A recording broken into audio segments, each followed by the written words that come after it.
attempt to take the first one, cause if you squatted and p hashtag hashtag hashtag hashtag hashtag, you know what it means.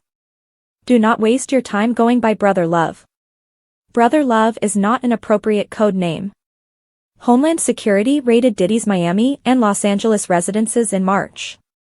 They ended up seizing over 90 electronic gadgets and over 1,000 bottles of baby oil and lubricants.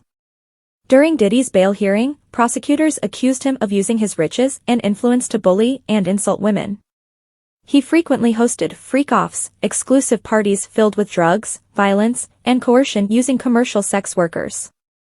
Witness statements showed that the gatherings were part of a decade-long systematic strategy to exploitation.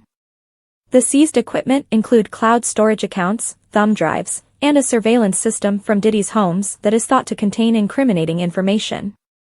These acts of physical force of violence are corroborated not only through victim testimony but also through, among other things, victim communications with Diddy spanning years of the charged time period, witness testimony, including witnesses who were present during and after freak-offs, video footage, photographs capturing victim injuries, and law enforcement records, among other things, the U.S. Attorney's Office said.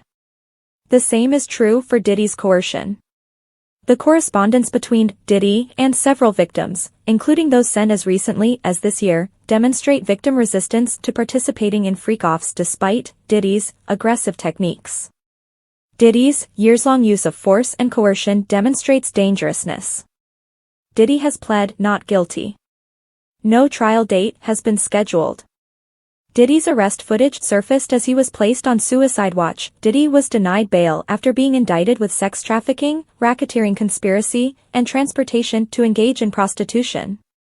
Diddy's lawyer denied that the billionaire is suicidal after being placed on suicide watch at the Metropolitan Detention Center in New York. Defense attorney Mark Agnifilo stated that officials extensively scrutinized his client as is customary for new, high-profile convicts.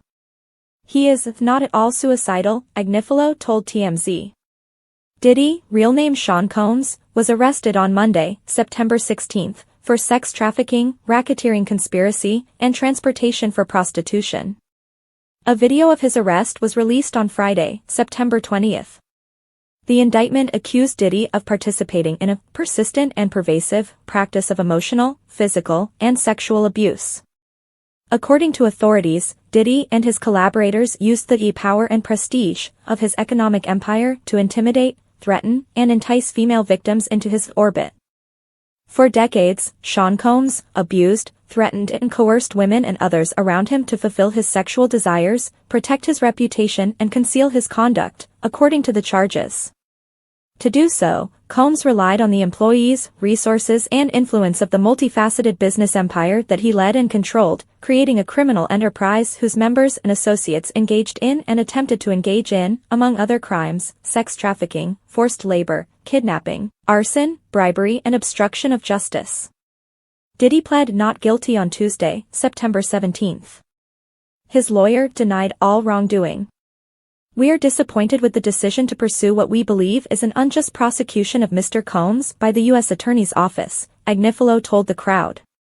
Sean Diddy Combs is a music legend, self-made entrepreneur, devoted family guy, and proven philanthropist who has spent the last 30 years building an empire, adoring his children, and fighting to improve the black community. He is a flawed individual, but he is not a criminal.